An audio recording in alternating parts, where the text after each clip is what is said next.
Alors, je vais vous présenter une ressource numérique très intéressante de source libre, donc dont l'accès est complètement gratuit. Il n'y a pas de limite de licence, outre les limitations eux-mêmes du logiciel. Il s'agit de La Digitale. L'adresse pour rejoindre le site est ladigital.dev. Vous avez tout simplement qu'à rentrer le mot La Digitale dans votre engin de recherche favori et vous allez le trouver facilement. La digitale est constituée de plusieurs outils, donc ils ont tous un nom distinctif, ils sont tous indépendants les uns que les autres. Il s'agit de prendre le temps de les découvrir, puis de les observer, puis de les analyser. Ce n'est pas tous les outils qui sont pertinents. Par contre, ils sont tous très simples d'utilisation. Alors, par exemple, si vous cherchez quelque chose pour stimuler les élèves, faire une espèce de quiz instantané, bien, on peut utiliser DigiBuzzer. Alors, on va l'utiliser pour vous montrer un peu comment ça marche. C'est très simple pour un enseignant. Il s'agit de se créer une salle de jeu, de lui donner un nom. Alors, je vais utiliser le nom test. Et puis, c'est tout. J'ai ma salle de jeu qui est prête. Tout ce que j'ai à faire lorsque je suis en ligne à distance, bien entendu, c'est de partager le lien pour les participants. Alors, ce que je vais faire, c'est que je vais copier le lien.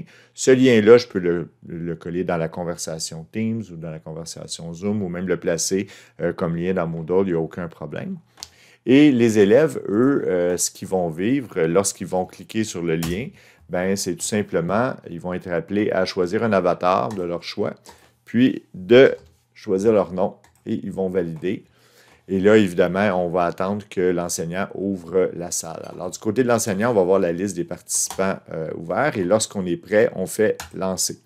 Alors là, imaginez que la salle est ouverte. Les participants, à ce moment-là, voient un espèce de gros buzzer. Ils vont être appelés à cliquer sur le buzzer dès qu'ils vont attendre la question de l'enseignant. Et l'enseignant peut, à ce moment-là, contrôler la temporalité avec le bouton « Nouvelle question ». Il clique sur la nouvelle question. Il va nommer sa question, il va dire sa question verbalement. Pendant qu'il dit la question verbalement, ben, les élèves voient ce logo-là. Et dès que le logo va disparaître, ils vont pouvoir cliquer sur le bouton. Le premier qui va cliquer sur le bouton, évidemment, va être appelé à répondre. Alors, on y va avec « C'est parti ».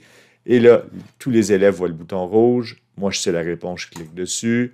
On m'indique que c'est Bob qui a la bonne réponse. Puis, ben là, évidemment, comme c'est verbal, ben on peut intervenir avec l'élève, on peut reprendre ses paroles, le questionner, puis lui donner des points, bien entendu. Là, il n'y a pas lieu de dire aux élèves quoi que ce soit. C'est un outil très intéressant de la digitale.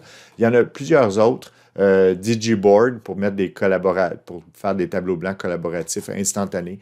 Toujours le même principe. Je pars mon Digiboard, je pars mon truc, je crée un tableau, je lui mets un titre. Je peux mettre une question secrète pour pouvoir le retrouver par la suite, que je dois noter, bien entendu. Et j'ai un tableau blanc interactif. Et ce tableau blanc interactif-là, ben, je peux le partager. Alors, pour le partager, tout se passe dans la petite roue d'entrée ici, où je plaçais mon board en mode lecture seule ou en mode édition. Mettre plusieurs pages, changer la couleur du fond, etc., etc. Je peux exporter une image, exporter le tableau pour le réimporter plus tard. Il n'y a pas de compte de la digitale, donc vous ne pouvez pas aller en ligne puis retrouver vos éléments. Il faut vraiment penser à sauvegarder vos trucs. Puis, ben, comme d'habitude, ben, vous pouvez copier le lien qui est ici puis le transférer à vos élèves. Alors, je vais juste coller le lien que je viens de créer. Et à ce moment-là, mon élève va avoir accès au tableau blanc. Il va pouvoir écrire directement dans le tableau blanc.